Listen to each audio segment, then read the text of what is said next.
Hello बच्चों, आज मैं तुम लोगों को पैराबोला में बताने जा रहा हूं कि टैंजेंट की इक्वेशन हम पैरामीटर टी के फॉर्म में कैसे लिखते हैं और इसका क्या यूज है। लोकस वाले जो क्वेश्चंस होते हैं जिसमें point of intersection of two tangents वाले जो क्वेश्चंस हैं बहुत टेक्निकल होते हैं। जो ऐसे क्वेश्चंस होते हैं उनको सॉल्व करने में ये जो पैरामीटर टी है बड़ा काम में आता है, तो वही मैं आज तुम लोगों को बताने जा रहा हूँ। ठीक है, तो बच्चों तैयार हो जाओ, पेन कॉपी निकाल लो और लिखना चालू करो जो मैं पढ़ाने जा रहा हूँ आप लोगों को। ठीक है, तो चलिए देखिए, सबसे पहले तो पैरामीट्रिक फॉर्म तो आप लोगों को पैराबोला में पता ही है कि Y square equal to 4ax में पैरामीट्रिक फॉर्म क्या होता है। तो Y square equal to 4ax में अगर हम x को और y को हम किसी पैरामीटर के फॉर्म में लिखें तो उसे हम पैरामीट्रिक फॉर्म कहते हैं।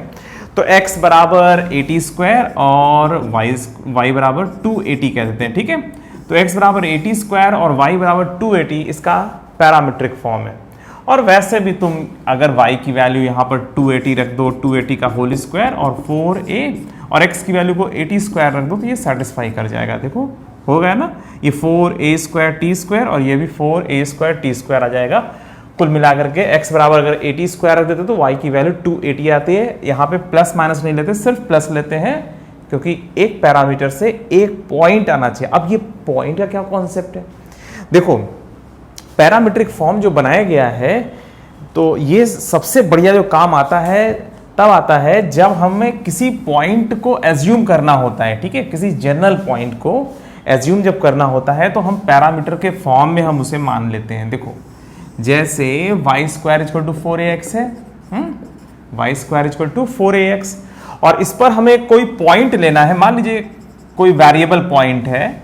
वेरिएबल पॉइंट का मतलब ये हुआ कि वो जो पॉइंट है वो मूव कर रहा है। ठीक है, कभी यहाँ रहता है, कभी यहाँ रहता है, कभी यहाँ रहता है, तो उस समय उसके टैंजेंट वैंजेंट खींचे जाते हैं, जो भी किया जाता है। तो एक वेरिएबल पॉइंट है, तो इस पॉइंट को हम 80 स्क्वायर 280 लेकर के फिर हम आगे बढ़ते हैं। ठीक है, और टी की वैल्यू बदलती जाएगी, तो जाहिर सी बात है इस पॉइंट का लोकेशन ही बदलता जाएगा। कुल मिलाकर के किसी पैराबोला पर या किसी सर्कल पर या किसी इलिप्स पर या किसी हाइपरबोला पर एक जनरल पॉइंट अगर हमें मानना होता है किसी वजह से, और जो वजह है वो अभी आने वाला है। ठीक है, तो किसी वजह से अगर किसी पॉइंट को हमें जनरल फॉर्म में अगर हमें लिखना हो तो हम पैरामीट्रिक फॉर्म में लिख देते हैं।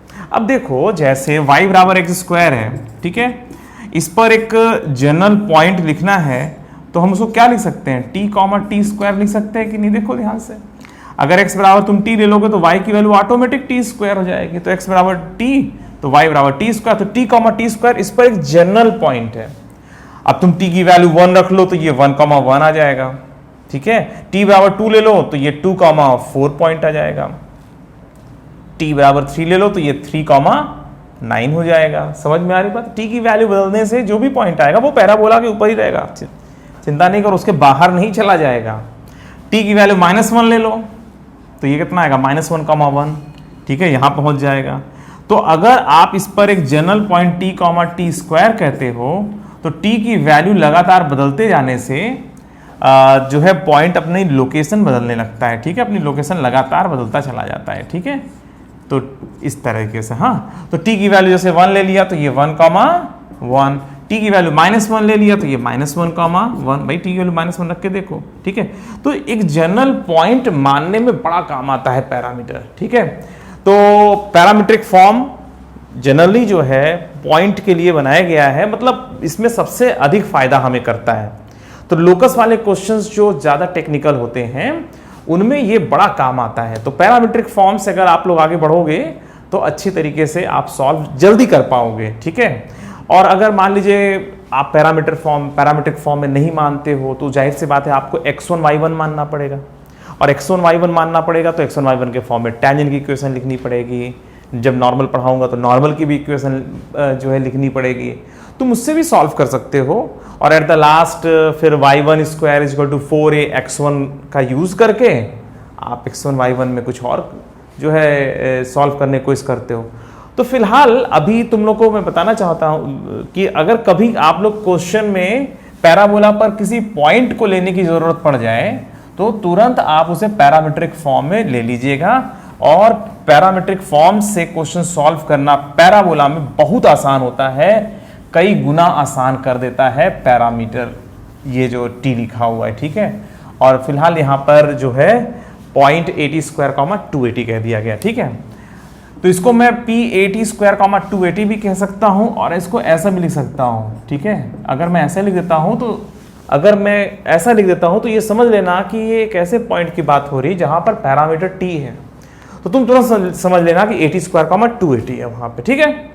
तो पैरामीटर की वैल्यू से पैरामीटर T के फॉर्म में ही सिर्फ ऐसे लिख दिया जाए P(T), तो आप समझ लीजिएगा, ठीक है, भूलिएगा मत, क्योंकि अब मैं आगे बढ़ रहा हूँ तो आप लोगों को ये जानना जरूरी है कि T के फॉर्म में पॉइंट को कैसे लिखा जाए। अब जैसे कह दिया कि let there are 2 points P and Q, P एक पॉइंट है, ये T1 है, और Q एक पॉइंट है, वो T2 है। मान लीजिए ऐसे लिख दिया जाए तो आप लोग तुरंत समझ लीजिएगा कि इसका मतलब है AT1² 2AT1, और दूसरा वाला जो पॉइंट है वो क्या है, AT2² 2AT2, ठीक है। तो अगर वैसे इस तरह से जनरली बहुत रेयर बोला जाता है, पर यदि कह दिया गया let there are 2 points T1 and T2 on the parabola, तो तुरंत समझ लीजिएगा भाई T1 T2 क्या होता है भाई, T1 का मतलब AT1² 2AT1 और T2 का मतलब AT2² 2AT2, ठीक है।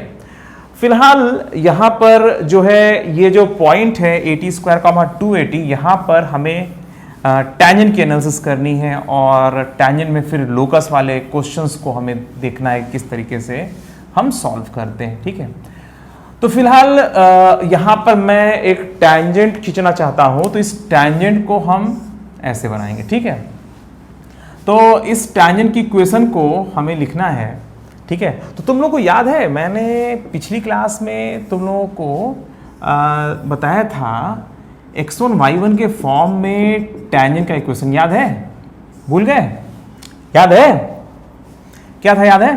देखो मैंने तुम लोगों को बताया था t बराबर 0, y1 बराबर 2ax + x1, ये टैंजेंट का इक्वेशन होता है x1 y1 के फॉर्म में। अगर कोई पॉइंट x1 y1 दिया हुआ है तो उस पॉइंट पर टैंजेंट का जो इक्वेशन होता है वो y1 बराबर 2ax + x1 होता है। और इसके लिए मैंने तुम लोगों को बताया था कि y² को y1 से रिप्लेस कर देते हैं और x को x + x1/2 से रिप्लेस कर देते हैं, ठीक है, इस तरीके से। तो ये 2 और इससे कट जाता है, ठीक है, 4/2, तो 2ax + x1। तो भाई ठीक है, y1 बराबर 2ax + x1 जो है ये तो टैंजेंट का इक्वेशन है, तो मगर हमें तो इस टैंजेंट की इक्वेशन को t के फॉर्म में लिखना है, ठीक है, और फिर इसका जो यूज होता है वो भी सीखना है। तो ये जो टैंजेंट का इक्वेशन है ये y1 बराबर 2a और x + x1 है, तो इसको हमें लिखना पड़ेगा t के फॉर्म में। अभी देखो x1 y1 के फॉर्म में तो ये है, पर यहाँ पर x1 बराबर 80² और y1 बराबर यहाँ पर y1 बराबर 280 रखना पड़ेगा, मतलब y × 280। भाई यहाँ पर x1 y1 ही तो है भाई, 80² 280 दिया हुआ है तो वो वास्तव में x1 y1 ही तो है ना। तो x1 की जगह पर 80² रख दीजिए और y1 की जगह पर 280 रख दीजिए, तो y × 280 बराबर कितना आएगा, 2ax + at², ठीक है। और ये कट करके कितना जाएगा, देखो 2a कैंसिल हो जाएगा, तो ये आएगा yt बराबर x + at², ठीक है। तो ये हो गया हमारा, ये जो लिखा हुआ है ये इक्वेशन है टैंजेंट का equation in the form of t, parameter t, ठीक है। तो t के फॉर्म में कभी भी आपको टैंजेंट का इक्वेशन लिखना हो, जैसे मान लो किसी पॉइंट पर t बराबर 5 है, तो आप सिंपली t बराबर 5 रख दीजिए, यहाँ पर 5 हो जाएगा, यहाँ पर 25 हो जाएगा। t बराबर 2 दिया हुआ है, ठीक है, एक पॉइंट है वहाँ पर t बराबर 2 है। अब वहाँ पे पॉइंट निकालो और फिर टैंजेंट निकालो, क्या अरे यार y × 2 बराबर, जब t बराबर 2 है तो y × 2 मतलब 2y बराबर x + और 4a, ठीक है। तो वो टैंजेंट का, बस t की वैल्यू अगर दिया हुआ है तो यहाँ पे बस सिंपली रख देना, टैंजेंट का इक्वेशन बन जाएगा, ठीक है। अच्छा, अब इसका फायदा कैसे होता है, नोट कर लिया ना, चलो ठीक है। तो अब इसका फायदा कैसे निकलता है, कैसे हम इसका फायदा लेते हैं लोकस वाले क्वेश्चंस में, तो अब मैं तुम लोगों को ये बताने जा रहा हूँ, ठीक है। तो एकदम ध्यान से सुनो, ये बहुत काम आएगा तुम लोगों के। देखो जैसे मान लो किसी पॉइंट पर जो है टैंजेंट खींचना है और फिर दूसरे पॉइंट पर भी टैंजेंट खींचना है, और ये दोनों कहाँ पर काटते हैं ये पता लगाना है। जैसे देखो मान लीजिए एक पैराबोला यहाँ पर इस तरह से है और यहाँ से टेंजेंट खींचा और यहाँ से टेंजेंट खींचा और इन दोनों ने एक दूसरे को जाकर के यहाँ पे काटा, ठीक है।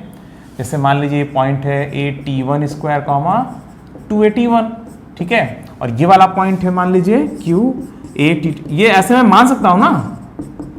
हाँ देखो y square equal to 4ax पर ये y square equal to 4ax parabola है और इस पर जो है दो पॉइंट है P और Q और P पॉइंट है AT1 स्क्वायर कॉमा 281, ठीक है, और Q पॉइंट है AT2 स्क्वायर कॉमा 282। इन दोनों पर टेंजेंट खींचेंगे तो जाहिर सी बात है ये दोनों टेंजेंट एक दूसरे को जाके कहीं पे काटेंगे जरूर, ठीक है। अगर तुम्हें कहा जाए कि पॉइंट ऑफ इंटरसेक्शन ये वाला कोऑर्डिनेट निकालो तो कैसे निकालोगे? सोचो, दिमाग लगाओ, कैसे निकालोगे? अगर दो पॉइंट T1 और T2 दिए हुए हैं और अब देखो ये जो मैं बता रहा हूं ना ये कितना इंपॉर्टेंट है, अब इसके आगे वाले क्वेश्चन से क्लियर हो जाएगा कि ये जो मैं कर रहा हूं ये कितने अच्छे अच्छे क्वेश्चंस को सॉल्व करता है। ये अगर T1 के फॉर्म में दिया हुआ, ये पॉइंट T2 के फॉर्म में दिया हुआ, तो ये जो पॉइंट है ना ये सीधा सीधा आता है RAT1 T2 और AT1 प्लस T2। बेटा अगर ये तुम लोगों को याद रहेगा ना तो बहुत काम आएगा, ठीक। तो आप लोग इसको याद कर लीजिए और मैं बता दे रहा हूं किस तरीके से इसको प्रूफ किया गया। अरे भाई देखो ये वाली जो लाइन है YT1 बराबर x प्लस AT1 स्क्वायर, ठीक है, और ये वाली जो लाइन है मतलब टेंजेंट ये है YT2 बराबर x प्लस AT2 स्क्वायर है यार, सीधा सीधा। इन दोनों को सॉल्व कर लो, माइनस कर दो तो y into T1 minus T2 बराबर a into T1 square minus T2 square, ठीक है, और y बराबर कितना आ गया AT1 प्लस T2 आ गया। देखो ध्यान से, याद हो गया है कि नहीं? तो वही तो लिखा हुआ है भाई। तो सिंपली आप जैसे दो लाइनों को सॉल्व करते हो ना वैसे ही किया गया है, इसको कुछ मतलब अलग से नहीं हो रहा है यहाँ पे, है ना। तो भाई ये लाइन पता है, दोनों को सॉल्व कर लिया, सिंपली ये हो गया। अब y की वैल्यू यहाँ रख दो तो सीधा तुम्हें x की वैल्यू मिल जाएगी, y की वैल्यू यहाँ रख के देख लो, ठीक है, AT1। और भाई देखो तुम्हारा जो दिमाग है वो हमेशा पूरा प्रूफ चाहता है कि ये कैसे हो रहा है, कहीं गलत तो नहीं हो रहा है, इसीलिए पूरा करना जरूरी होता है एक बार, ठीक है। तो AT1 square plus T1 T2 बराबर x plus AT1 square, AT1 square cut गया, x बराबर AT1 T2। समझ में आ रही बात? तो इस तरीके से पॉइंट ऑफ इंटरसेक्शन जनरेट किया गया। पर ये याद रखना आप लोग, ये स्टैंडर्ड फार्मूला है और इस स्टैंडर्ड फार्मूले को आप डायरेक्टली यूज कर सकते हो। तो ये अच्छे से याद कर लीजिए, AT1 T2 और AT1 प्लस T2, ठीक है। तो ये point of intersection of two tangent का फार्मूला है, ठीक है। इसको याद कर लीजिए अच्छे तरीके से। याद हो गया? भूलोगे तो नहीं? चलो ठीक है, ये तो पुराना काम है, भूलना है ना। अरे थोड़ा रिवाइज करते रहा करो। देखो तुम लोग जो है जब कॉन्फिडेंस लूज करते हो तो ये समझ लिया करो कि तुम कुछ आलसी हो गए हो। इस दुनिया में कॉन्फिडेंस किसका लूज होता है? जो आलसी होता है। तो अगर आपको अपना कॉन्फिडेंस लूज होता हुआ दिखाई दे और आपको लग रहा है कि मतलब आपको पता ही नहीं लग रहा है कि इसका कारण क्या है, डिप्रेशन आ रहा है, कॉन्फिडेंस लूज हो गया है, डर रहे हो, घबरा रहे हो, तो तुरंत जान लेना कि ये तुम्हारे आलस का परिणाम है, ठीक है। अगर आपकी सफलता की राह पर, इसको आप सफलता कहते हो, अगर उसकी उस राह पर आप लोग थोड़ा मुश्किल पेश आ रही है, सामने लग रहा है कि कुछ दिक्कत है या डिप्रेशन है, कुछ है, एकदम क्लियर नहीं समझ में आ रहा, तो मेरी तरफ से एक बात एकदम क्लियर समझ लो कि तुम आलसी हो रहे हो, ठीक है। आलस खत्म करो, डिप्रेशन खत्म करो। अगर आपको लग रहा है कि कुछ गड़बड़ हो रही है या कुछ, और एक बात और ध्यान रखो, जब तुम्हें पता है कि हम मेहनत करके आगे निकल सकते हैं, हमें कोई दिक्कत नहीं होगी, तो फिर डिप्रेशन की बात ही नहीं है। आप मेहनत चालू करो, ऑटोमेटिक आगे निकल जाओगे।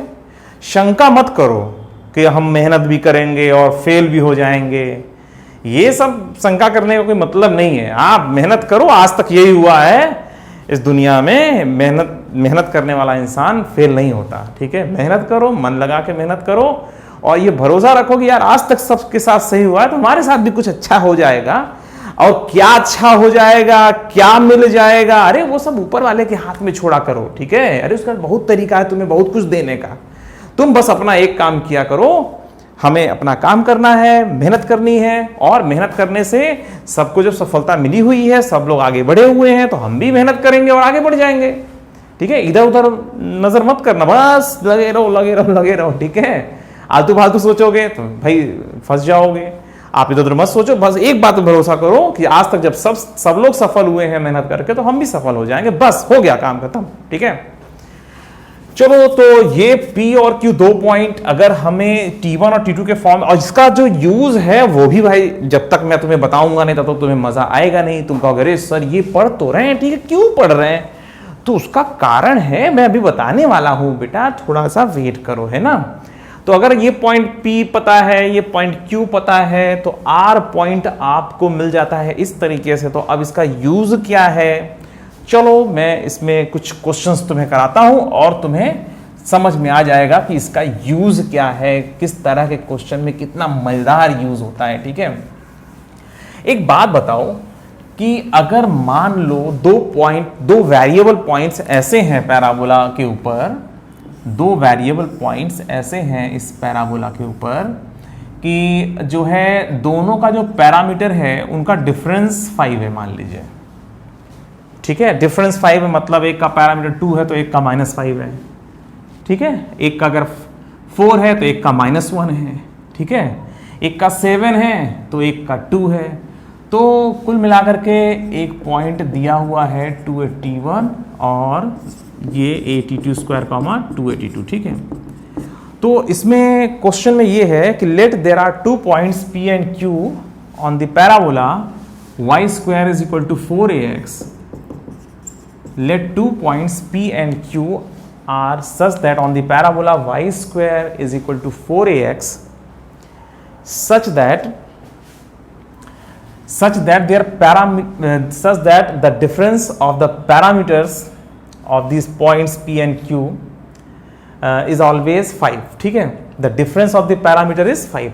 इन दोनों के पैरामीटर का जो डिफरेंस है वो 5 है, मतलब T1 माइनस T2 का जो मॉड है ये 5 के बराबर है। डिफरेंस कहा गया तो ये थोड़ी ना पता है कि कौन बड़ा है कौन छोटा, बस T1 माइनस T2 का मॉड है, ये 5 के बराबर है। ठीक है, तो जाहिर सी बात है ऐसे तो बहुत इनफाइनाइट पॉइंट्स होंगे भाई।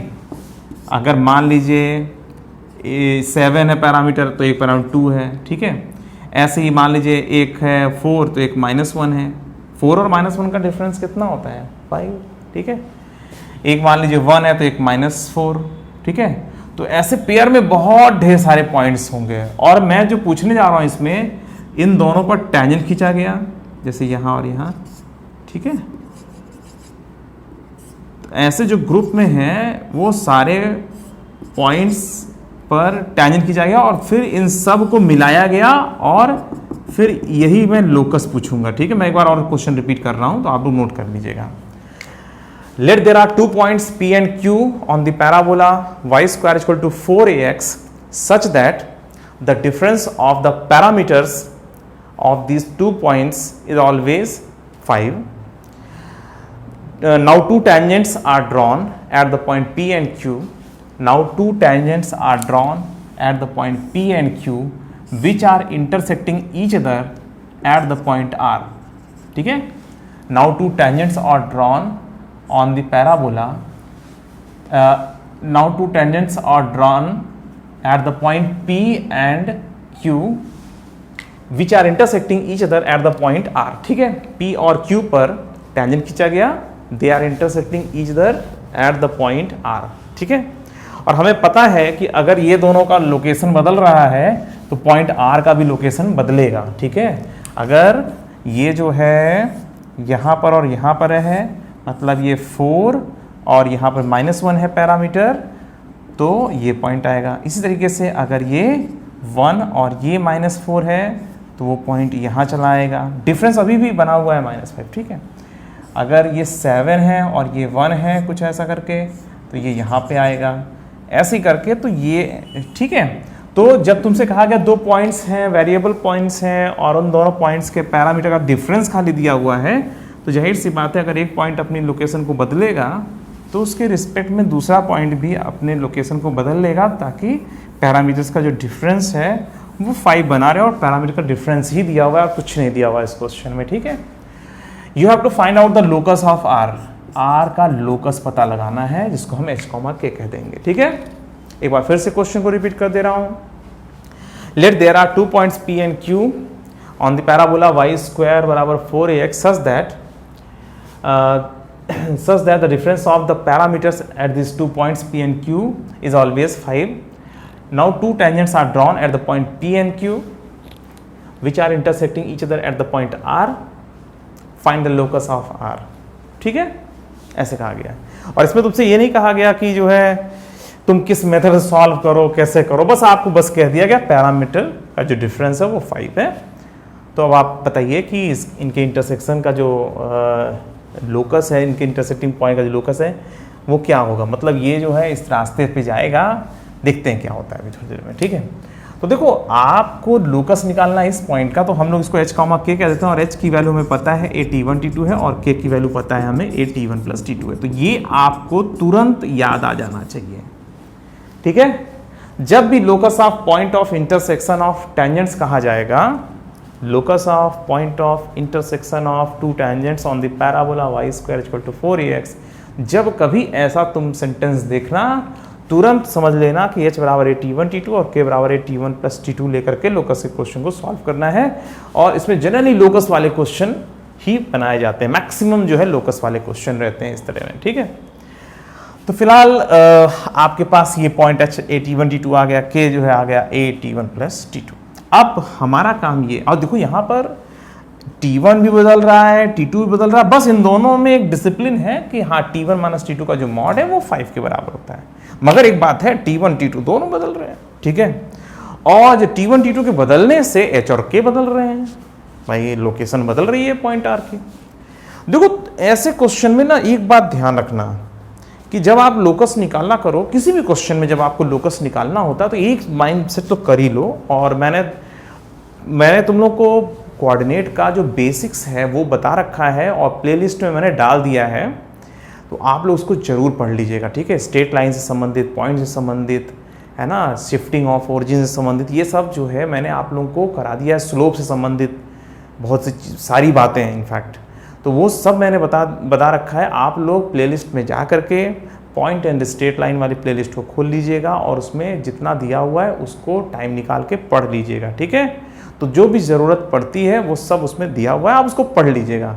और बाद में मैं पेयर ऑफ स्ट्रेट लाइन और इस तरह की चीज़ें और लूँगा, जो उसमें थोड़ा बहुत जो बचा हुआ है मैं उस पर सब मैं बाद में करूँगा। अभी कॉनिक सेक्शन कर रहा हूँ पहले, ठीक है। और कॉनिक सेक्शन में थोड़ा सा स्ट्रेट लाइन की ज़रूरत पड़ती है, वो वहाँ पे देख लीजिएगा, ठीक है। और कॉनिक सेक्शन में स्ट्रेट लाइन में ज़्यादा ज़रूरत नहीं पड़ रहा है, सिर्फ वही क्या एंगल का कॉन्सेप्ट क्या होता है, लाइन को लिखा कैसे जाता है ना, स्लोप कैसे निकालते हैं, स्लोप के सारे कॉन्सेप्ट वगैरह, ठीक है। लोकस वोकस की चीज़ें कैसे क्या होती है, तो वो सब उसमें बता रखा है, वो जरूर कर लीजिएगा जो आप लोग, ठीक है। और बस उतना ही जरूरत पड़ता है इधर कॉनिक सेक्शन में, इसीलिए हम इधर आसानी से कर लेंगे, कोई दिक्कत नहीं है हमें, ठीक है। देखो जब कभी ऐसा कहा जाए तो आप फार्मूला अपना याद रखिए। तो point of intersection of two tangent का फार्मूला पता है। और जब आप लोकस का क्वेश्चन सॉल्व कर रहे होते हैं तो उस पॉइंट को सबसे पहले h, k मान लेते हैं, और h, k मानने के बाद आप लोग कुछ ऐसा करते हैं कि h और k के अलावा कोई और पैरामीटर बदलता हुआ चीज़ ना दिखाई दे। मतलब आपको एक ऐसा रिलेशन चाहिए h और k में, अंत में h को x से और k को y से आप रिप्लेस भी करते हो, अभी करके दिखाता हूँ सारा, ठीक है। और ये तो खुद में बहुत इंपॉर्टेंट क्वेश्चन है, ये भी ध्यान रहे।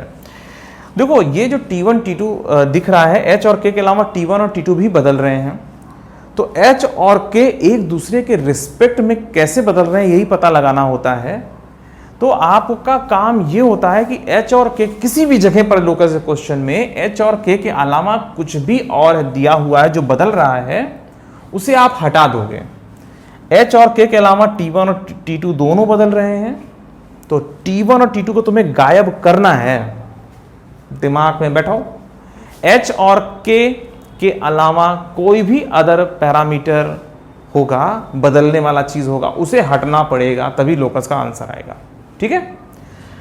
तो यहां पर और पर्टिकुलर किसी पैराबोला के लिए a तो कांस्टेंट जैसा ही है, ठीक है। तो h की वैल्यू a_t1 t2 और k बराबर a_t1 + t2। और वैसे भी तुमने यहां पर नया जो माना है वो t1 और t2 माना है, ठीक है। y² = 4as जो गिवन था उसमें a गिवन था, तो ए के फॉर्म में आंसर आ जाए, कोई दिक्कत नहीं है। तुमने जो खुद से माना उसे हटना पड़ेगा। तो तुमने ए T1 माना पैरामीटर, T2 पैरामीटर माना, और हमें पता है कि T1 और T2 बदल रहे हैं। हमें T1 T2 जब तक हम H और K में बदलता हुआ जो चीज़ है वो नहीं हटेगा, ठीक है, तब तक जो है हम इसका आंसर नहीं निकाल पाएंगे। तो आंसर निकालने के लिए हमें T1 T2 को गायब करना पड़ेगा। अब कैसे गायब करेंगे? देखो, T1 और T2 में एक रिलेशन हमें पता होगा, ठीक है। कैसा रिलेशन हो सकता है? T1 T2 के स्क्वायर का सम, डिफरेंस, मल्टीप्लीकेशन, कुछ भी। तो इस रिलेशन का यूज करके हमें T1 T2 को यहां से गायब करना है, ठीक है। इतना ध्यान रहेगा। H को पहले T1 T2 के फॉर्म में लिखा, बदलते हुए पैरामीटर्स के फॉर्म में पहले लिखा। भाई वो दोनों पॉइंट्स अपनी लोकेशन बदल रहे हैं, तो जाहिर सी बात है लोकेशन बदलने का सीधा मतलब है कि वो आगे पैरामीटर्स बदल रहे हैं, पक्का। और T1 और उनके पैरामीटर्स के फॉर्म में हम पक्की बात है H और K को लिख ही लेंगे। T1 T2 मान लिया हमने, H K को T1 T2 के फॉर्म में लिख लिया, फार्मूला भी याद था। अब हमारा काम है कि वो जो बदलता हुआ पैरामीटर है, पैरामीटर के ही तुम दुश्मन बनोगे अंत में। पैरामीटर को हटाना ही है ऐसे क्वेश्चनों में, ठीक है। पैरामीटर को कैसे हटाते हैं? कोई एक रिलेशन दिया रहता है, उसका रिलेशन का यूज करके हम इसको हटा लेते हैं। कैसे? देखो, अब मैं हटा के दिखाता हूं। अब T1 माइनस T2 बराबर 5 दिया हुआ है, क्यों ना इसका स्क्वायर कर लिया जाए। तो T1 माइनस T2 के मॉड का स्क्वायर मतलब होल स्क्वायर बराबर 25 आ जाएगा। अगर मैं इसका स्क्वायर करूं तो मॉड हट गया। इसको लिख सकता हूं मैं क्या? T1 square plus T2 square minus 2T1 T2 बराबर 25। इसको लिख सकता हूं T1 माइनस T2 का, नहीं, T1 प्लस T2 का whole square minus 4T1 T2। देखो सही है, माइनस 4T1 T2 बराबर 25। अब देखो सही है, चेक करो। अरे भाई T1 स्क्वायर, और ऐसा क्यों कर रहा हूं? इसके लिए कर रहा हूं भाई, हम T1 square plus T2 square को लिख सकते हैं T1 प्लस T2 का होल स्क्वायर, और माइनस 2T1 T2 इसकी वजह से क्या आएगा? इसकी वजह से आएगा माइनस 2T1 T2। तो minus 2T1 T2 minus 2T1 T2 मिलकर माइनस 4T1 T2 बराबर 25, ठीक है। अब इसके बाद आप लोग क्या करोगे? आप यहां तक तो पहुंच गए भाई, ये दिया हुआ था, स्क्वायर किया, ये आ गया, और इसको T1 प्लस T2 और T1 T2 के फॉर्म में लिखा। अब T1 प्लस T2 बराबर K बाई ए रख देंगे, तो K बाई ए का whole square minus 4 T1 T2 बराबर H बाई ए बराबर 25। अब तुम ध्यान से देखो, इसमें, इस रिलेशन में H और K के अलावा कुछ भी और ऐसा नहीं है जो बदल रहा है। पर्टिकुलर किसी क्वेश्चन के लिए एक कोई कांस्टेंट जैसा ट्रीट करोगे। ये समझ में आ गई? तो अब इसके बाद क्या करेंगे हम लोग? अब इसके बाद हम इसे लिखेंगे K स्क्वायर बराबर ए स्क्वायर 4H बाई ए और प्लस 25, और ये बन जाएगा, इसको और क्लियर लिख दें, K स्क्वायर बराबर 4AH, ठीक है, और प्लस 25A स्क्वायर, या इसको हम लोग लिख सकते हैं y square is equal to 4AX और प्लस 25A स्क्वायर। ये हमारा आंसर फाइनल होता है, ठीक है, 25A स्क्वायर। तो ये हमारा आंसर फाइनल हुआ। तो ये जो है ना, ये भी वास्तव में एक पैराबोला है, और ये पैराबोला कुछ ऐसा है, ध्यान रखना, ठीक है। ये दोनों अपनी जब लोकेशन बदलेंगे ना, ठीक है, ये ऐसा ही हो रहा है कुछ, ध्यान दो। यहाँ है ना, अगर ये यहाँ आ जाए थोड़ा सा, ये आगे बढ़ जाएगा, ये यहाँ पर टेंजेंट ये, ठीक है, थोड़ा सा आगे आ जाएगा तो ये पीछे है, ठीक है, थोड़ा सा और यहाँ तो ये और पीछे, ताकि डिफरेंस बना रहे, ठीक है। T1 और T2 का जो डिफरेंस है वो 5 बना रहे, ठीक है। तो अगर कुछ एक्स्ट्रा रिलेशन T1 और T2 में दिया रहता है, तो उसी एक्स्ट्रा रिलेशन का यूज करके हम लोग जो है T1 T2 को गायब कर लेते हैं, ठीक है। तो point of intersection of to tangents का जो लोकस होता है, इस इंटरसेक्टिंग पॉइंट का जो लोकस वाले जो प्रॉब्लम्स हैं, वो सभी ऐसे ही लगती हैं। और आप लोगों को बस फार्मूला याद रखना चाहिए, H बराबर ए T1 T2 और K बराबर ए T1 प्लस T2, और अंत में T1 और T2 के कुछ रिलेशन होंगे जो आप हो सकता है डेवलप करो किसी वजह से, और कैसे डेवलप करते हो वो भी बता देता हूँ तुम्हें। तो और गिवन है कुछ रिलेशन तो अच्छी बात है, नहीं गिवन है और कोई प्रॉपर्टी और दिया हुआ है तब हम उसका यूज कर लेंगे। तो चलो मैं तुम लोग को बता देता हूं एक और, ठीक है। चलिए, तो अब देखो अगला जो क्वेश्चन है उसको नोट करो आप लोग। पहले या तो मैं डायग्राम बना देता हूं और फिर उसमें समझाने में भी मुझे आसानी होगी, ठीक है। तो चलो एक और क्वेश्चन मैं तुम्हें बताता हूं, ठीक है। तो अगले क्वेश्चन में आप लोग जो है लिख लीजिए पहले मैं डायग्राम बना दूं, देखो ये है दो वेरिएबल पॉइंट P और Q हैं पैराबोला के ऊपर, ठीक है। ऐसे हैं कि POQ एंगल जो है, ये वाला एंगल, ये वाला देख रहे हो, ये एंगल π/2 है, ठीक है।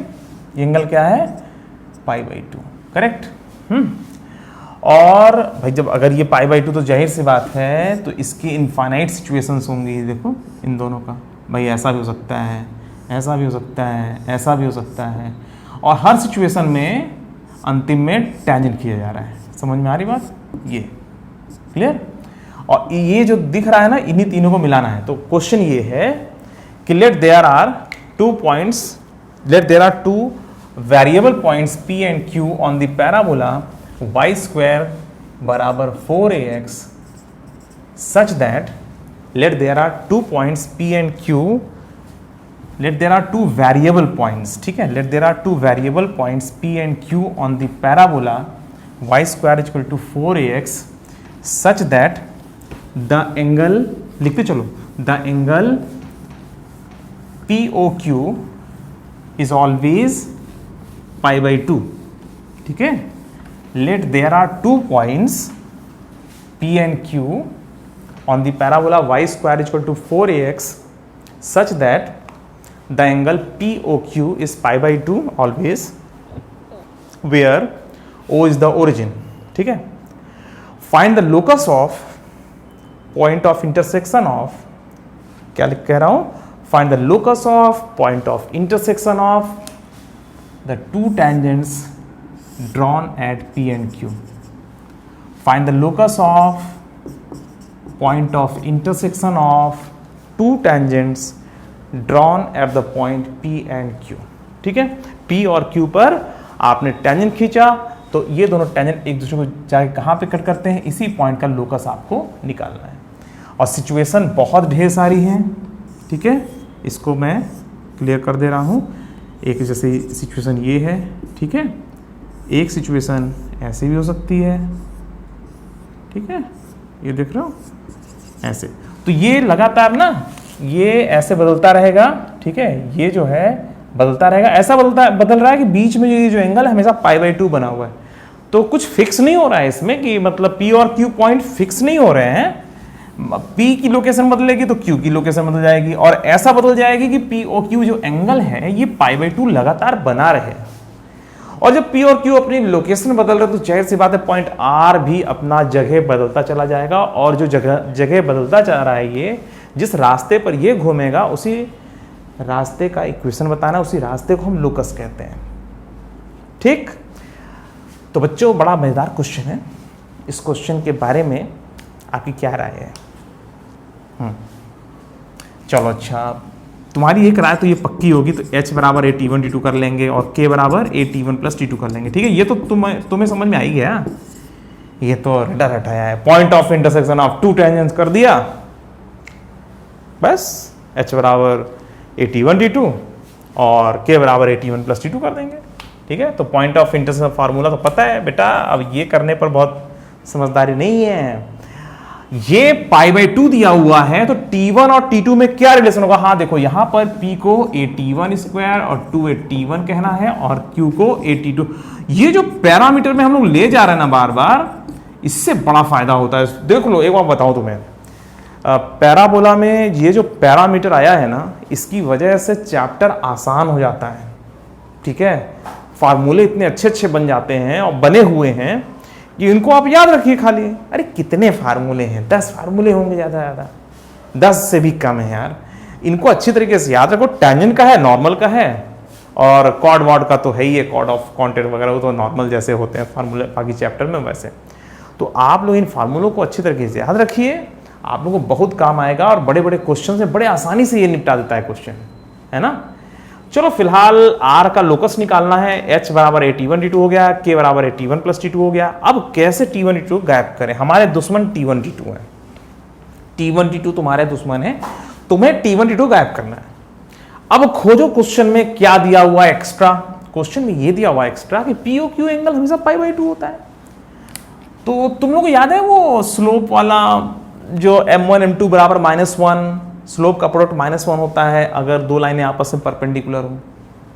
वैसे इसका स्लोप आप बता सकते हो m1 बराबर, हाँ ये माइनस और जी मतलब 0,0, तो m1 बराबर क्या होगा, m1 बराबर 2/t1 माइनस 0/t1² माइनस 0 बराबर 2/t1। ठीक है, तो ये जो स्लोप है ना ये 2/t1 है। ध्यान रखो OP का जो स्लोप है वो 2/t1 है।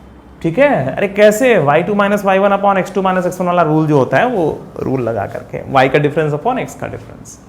इसी तरीके से ये m2 का ये इसका स्लोप कितना होगा, अरे ये -0 अपॉन ये -0, m2 बराबर क्या होगा 2/t2 minus 0 upon at2² minus 0 बराबर फिर से वही 2/t2, बात खत्म। तो ये 2/t2 हो गया। ठीक है, तो t के फॉर्म में पहले हम स्लोप निकाल लेंगे m1 और m2। ठीक है, अच्छा अब एक बात और सोचो कि ये दोनों होने के बाद आप क्या करोगे, m1 m2 बराबर -1 कर दोगे ना भाई। जाहिर सी बात है अगर ये हमेशा अगर मान लीजिए ये दोनों लाइनें हमेशा परपेंडिकुलर हैं एक दूसरे के, ठीक है, तो m1 m2 बराबर -1, तो 2/t। और इसके बारे में ये सब क्यों क्या कैसे होता है सब पॉइंट एंड स्ट्रेट लाइन की प्लेलिस्ट में जा करके आप लोग देख लीजिएगा। ये कैसे डेवलप होता है, कैसे आता है स्लोप के बारे में हर चीज मैंने उसमें बता रखी है। ठीक है, उसको जरूर देख लीजिएगा। तो m1 बराबर 2/t1 और m2 बराबर 2/t2 बराबर -1 और यहां पे आ गया t1 t2 बराबर -4। समझ में आ रही बात, t1 और t2 में रिलेशन आ गया -4। क्लियर। अब t1 t2 में जैसे ही कोई रिलेशन मिला तो ये समझ लो अब क्वेश्चन सॉल्व होने वाला है, अब कोई टेंशन नहीं है। इसके पहले वाले क्वेश्चन में पैरामीटर्स का डिफरेंस दिया हुआ था, आसानी से तुमने कुछ इधर तो कूड़ागर्दी लगाई और t1 t2 दोनों ही रास्ते से हट गए। अब t1 t2 बराबर -4 का यूज करते हुए इसमें से आपको निकालना है और एक ऐसा इक्वेशन निकाल पाना है जिसमें t1 t2 ना हो। ठीक है, एक ऐसा इक्वेशन बनाना है या एक ऐसा रिलेशन तुम्हें चाहिए जिसमें t1 t2 ना हो, h हो k हो या अकेला h हो या अकेला k हो, कुछ ऐसा मिल जाए जिसमें t1 t2 ना हो। बस तुम्हारा एम ये है। तो t1 t2 -4 है तो सीधा सीधा यहां रख दो पहले वाले में, तो h बराबर कितना आ गया a इंटू -4, तो h बराबर -4a या h + 4a बराबर 0। ठीक है, और h को फिर x से रिप्लेस कर दो, x + 4a बराबर 0 हो गया आंसर। ये तुम्हारा आंसर है। ये वास्तव में ये वर्टिकल लाइन पे घूमेगा। अच्छा ठीक है, देखो अब तुम लोग सोच रहे हो अरे सर यहाँ पर k की जरूरत नहीं, k नहीं आया। अरे तो बेटा क्या लोकस सिर्फ x या सिर्फ y में नहीं आता क्या? अरे भाई कभी x में आ रहा, कभी होता है y में भी आए। आप लोग जब क्वेश्चन सॉल्व किया करो बस ये ध्यान रखा करो तुम्हें t1 t2 गायब करना है। t1 t2 गायब हो जाए, चाहे h बचा रहे चाहे k बचा रहे, दोनों मिलके आए अच्छी बात है, सिर्फ h आए अच्छी बात है, सिर्फ k आए तो भी अच्छी बात है। तुम्हारा काम सिर्फ t1 t2 को गायब करना है। और तुम ये सोचो नहीं सर हम इसका तो स्क्वायर करेंगे कुछ, अरे तुम कुछ भी कर लो, तुम कुछ भी कर लो यही रिलेशन पाओगे। तो जितना जल्दी मिल जाए वही अच्छा। ठीक है, समझ में आ रही बात? आप कुछ भी कर लो, कुछ भी उखाड़ लो इस क्वेश्चन में, यहां पर t1 t2 गायब करने के लिए कुछ भी अपना मेथड अप्लाई कर लेना, तुम अंत में यही पाओगे। तो अगर तुम्हें स्टार्टिंग में ही दिख रहा है t1 t2 हट करके सिर्फ h में आंसर आ जा रहा है, सिर्फ k में आंसर आ जा रहा है, तो वही आंसर आएगा, तुम चाहे जैसे करना। पॉइंट पकड़ रहे हो? तो आपका काम सिर्फ t1 t2 को गायब करना था। ये नहीं ध्यान देना था कि सिर्फ x आ रहा है, मतलब सिर्फ h आ रहा है कि सिर्फ k आ रहा है, ये सब नहीं ध्यान देना है। तुम्हें सिर्फ t1 t2 को गायब करना है। जब t1 t2 गायब हो जाता है जो भी मिलता है वही हमारा फाइनल प्रोडक्ट है, मतलब वही हमारा फाइनल लोकस का आंसर है। अब चाहे वो वर्टिकल लाइन हो, चाहे वो हॉरिजॉन्टल लाइन हो, चाहे जो हो। ठीक है, तो यहां पर वास्तव में ये जो है एक वर्टिकल लाइन हो जाएगा। ठीक है, क्लियर? चलो तो बच्चों इसको अच्छी तरीके से नोट कर लो। क्वेश्चन नोट कर लिया था आप लोगों ने? चलो ठीक है, तो इसको नोट कर लीजिए और मैं एक और क्वेश्चन लेता हूं। और ये सब तुम्हारे एग्जाम्स के लिए, कंपटीशन के लिए एकदम समझ लो मेन जगह आने वाले हो। अभी जानते हो, इसके बाद नॉर्मल आएगा अभी कॉर्ड ऑफ कांटेक्ट आएगा, कॉर्ड की लेंथ वाले सारे सब चीज़ें आएंगी, मिडिल पॉइंट पता हो तो कॉर्ड की क्वेश्चन कैसे लिखते हैं, लोकस वाले क्वेश्चन, फिर नॉर्मल का, नॉर्मल सबसे मज़ेदार है इस पूरे टॉपिक में, नॉर्मल से बढ़िया टेक्निकल कुछ नहीं है। और नॉर्मल के लिए मोस्ट प्रॉब्ली शायद 2 लेक्चर लगेगा, मगर उसके तीनों नॉर्मल्स की एनालिसिस को फील किया जा सकता है बड़े आसानी से, बड़े अच्छी तरीके से उसको समझा जा सकता है। ठीक है, समझ करके हम सारे क्वेश्चंस लगा सकते हैं, रटा रटाया कुछ नहीं करना है उसमें मैं सब बताऊंगा कि नॉर्मल में लोकस वाले क्वेश्चन को कैसे समझना है और कैसे सॉल्व करना है ना। जब क्वेश्चन आएगा तो क्वेश्चन को देख करके कैसे हम ये जाने, कैसे ये समझें कि किधर जा रहा है क्वेश्चन, तो उसके लिए तुम लोगों को पूरी बातें पता होनी चाहिए नॉर्मल की, वो सब तुम लोगों को बताऊंगा। ठीक है, तो चलो फिलहाल जो है यहाँ पर ये क्वेश्चन सॉल्व आप कर चुके हो। ठीक है, लोकस आपका आ चुका है। अब मैं एक क्वेश्चन और दे रहा हूँ, नोट कर लीजिए तब तक मैं इसे हटा देता हूँ। हाँ लिखो, find the locus of point of intersection of 2 tangents, find the locus of point, जल्दी लिखा करो थोड़ा तुम लोग, find the locus of point of intersection of 2 tangents which are drawn at the ends of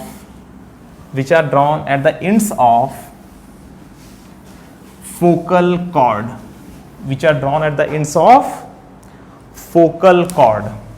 ठीक है, which are drawn at the ends of focal chord. Focus क्या होता है, 1,0 होता है, focal chord, which are drawn at the ends of focal chord of the parabola y square is equal to 4ax. ठीक है, क्या क्वेश्चन है, find the locus of point of intersection of 2 tangents which are drawn at the ends of focal chord of the parabola y square is equal to 4ax. देखो, focal cord का मतलब ये focal cord जो focus से पास करे, ऐसे cord को focal cord कहते हैं, और इसके एंड पॉइंट पर टेंजेंट खींचा गया, यहाँ पे कटा, एक और, ठीक है, यहाँ पर कटा, ठीक है, और इसी तरीके से और यहाँ पे काटा, ठीक है, इसी तरीके से और यहाँ पे काटा, इसी तरीके से, ठीक है, और ये इस तरीके से। तो कुल मिलाकर के तुम्हें क्या करना है, फोकस से पास करने वाले कॉर्ड पर ध्यान देना और इसके एंड पॉइंट पे आपको जो है टेंजेंट खींचना है और जहाँ पर कट करे उसका लोकस निकालना है। समझ में आ रही बात? चलो फिलहाल मैं एक इसमें से ये डायग्राम निकाल ले रहा हूँ और यहाँ पर खींचा। कुल मिलाकर के ना अब ये जो PQ है ये फोकस से पास करे, ठीक है। PQ मतलब 2, इसको ऐसे भी कह सकते हैं, इस क्वेश्चन को ऐसे भी बदल सकते हैं।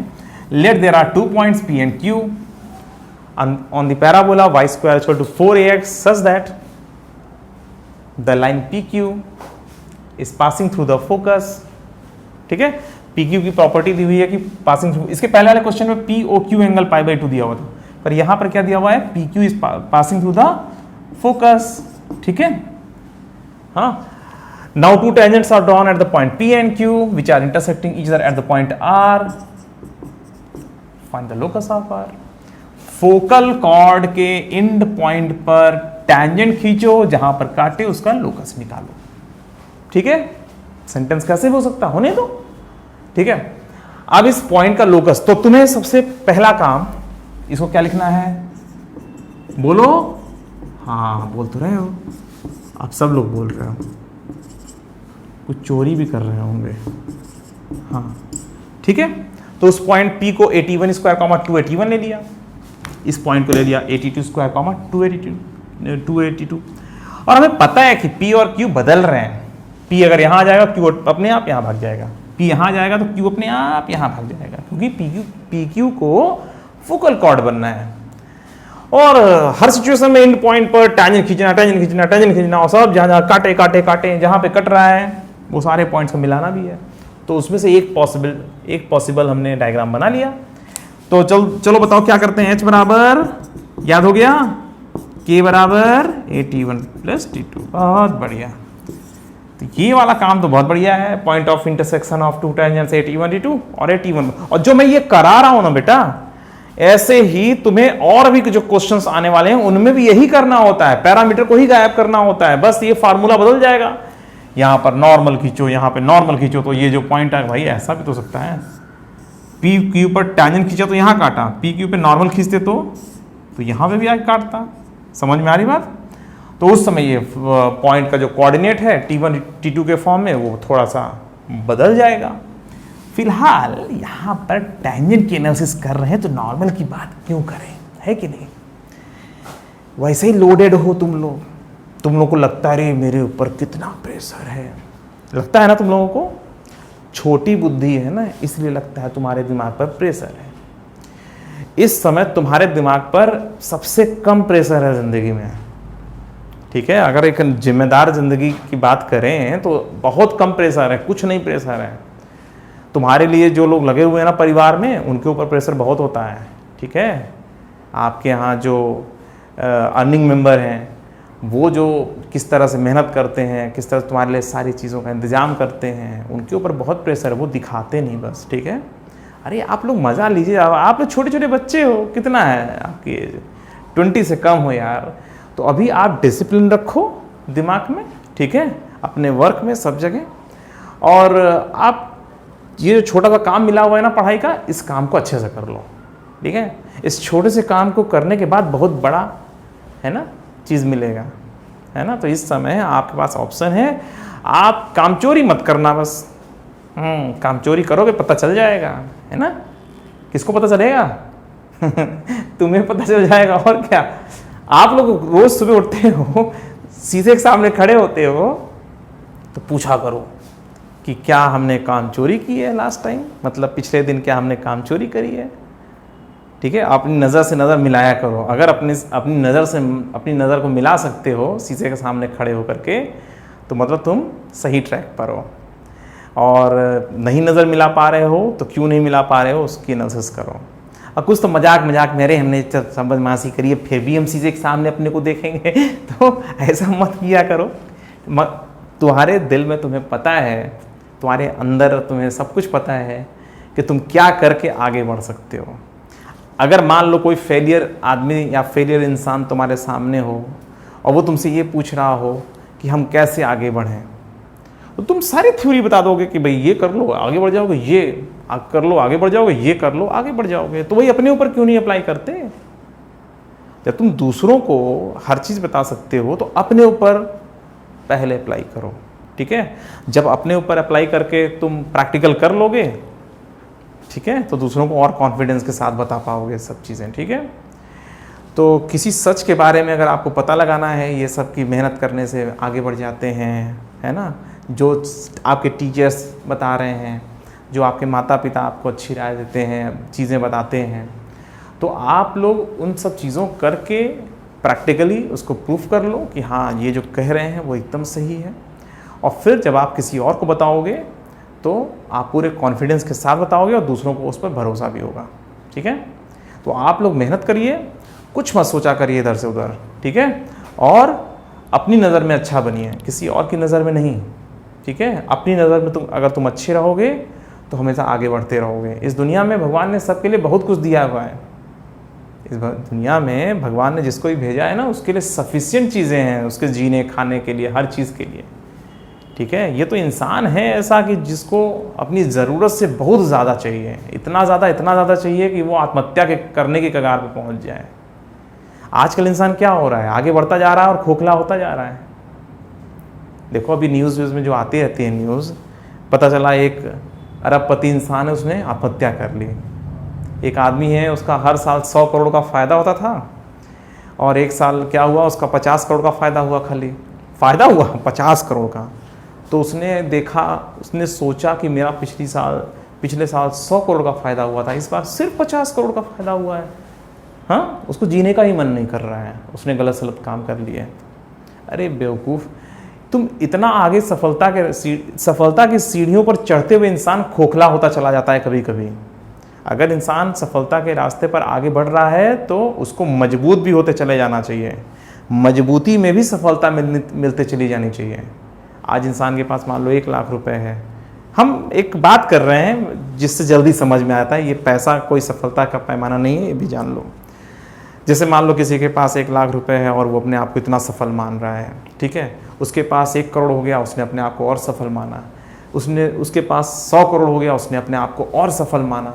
मगर इस सफलता की सीढ़ी पे चढ़ते हुए वो ये भूल गया कि वो अंदर से खोखला होता जा रहा है और वो अपनी हंसी के लिए, अपनी खुशी के लिए बाहरी चीज़ों पर डिपेंडेंट होता चला जा रहा है। जब इंसान अपनी खुशी के लिए, अपनी हंसी के लिए, ठीक है, बाहरी चीज़ों पर डिपेंडेंट होने लगे तो वो इंसान खोखला होता चला जा रहा है।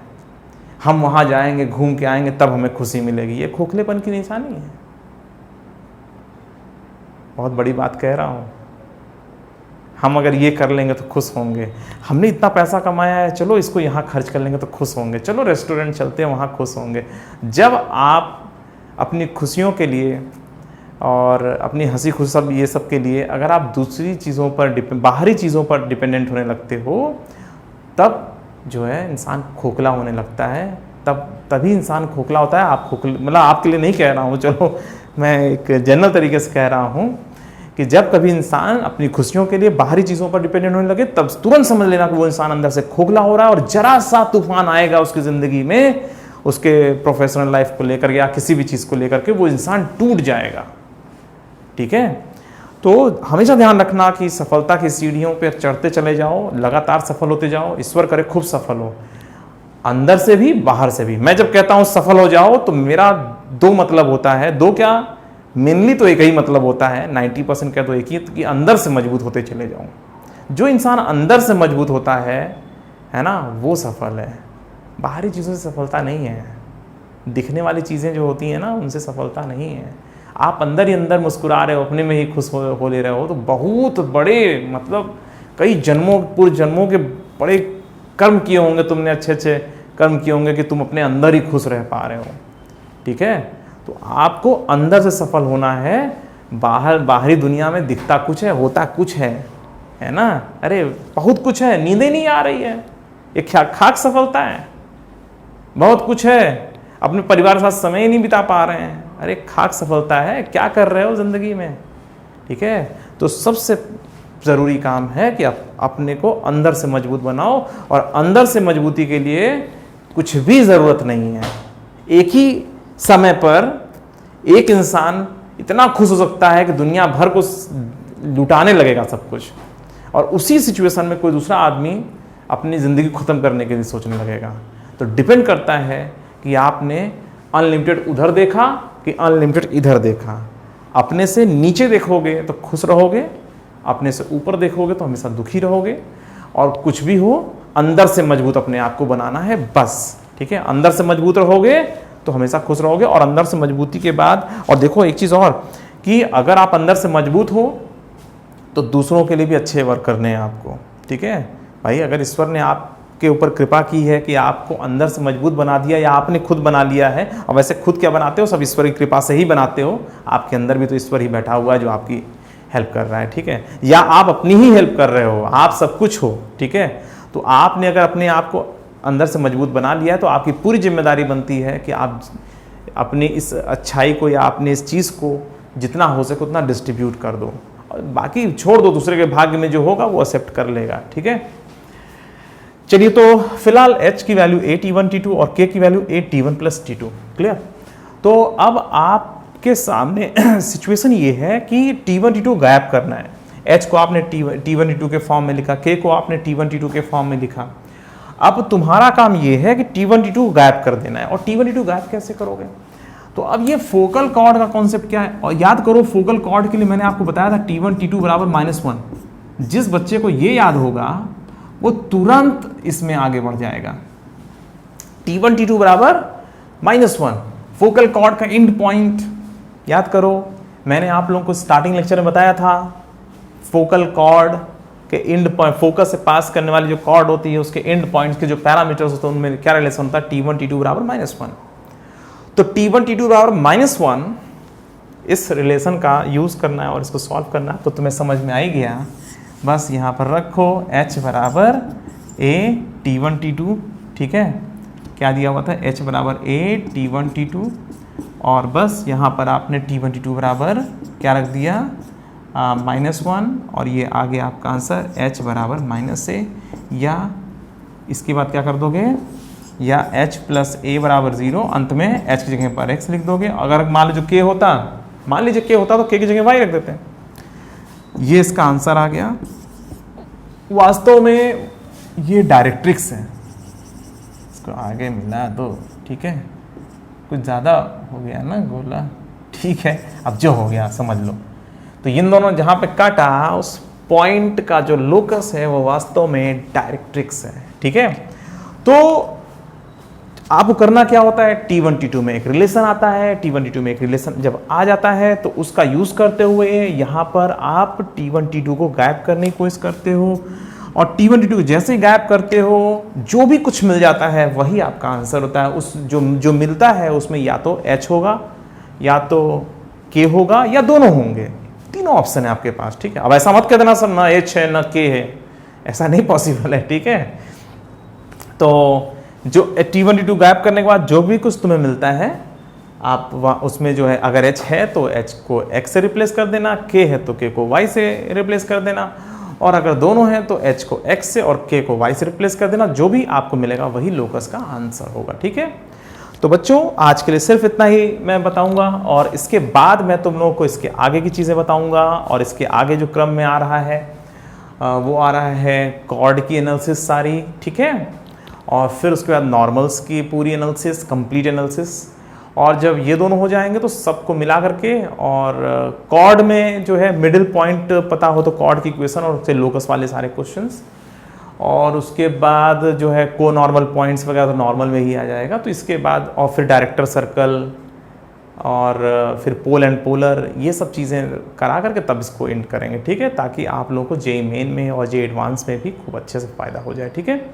और जो तुम लोगों को मैं बता के चल रहा हूँ इसमें पूरा बेसिक बताते हुए चल रहा हूँ, ताकि जो है स्कूलिंग के साथ साथ जो बच्चे अपना स्कूल में हैं, जो 11th क्लास में जिनका कोनिक सेक्शन है सिलेबस में, उनको भी पूरा फ़ायदा हो जाए, और साथ साथ बेसिक से जब इनका तो फ़ायदा हो ही जाए, और साथ साथ जेईई मेन और जेईई एडवांस के लिए भी तुम लोग अच्छे से कर सको, ठीक है। चलो आज के लिए सिर्फ इतना ही, फिर मिलते हैं, बाय बाय।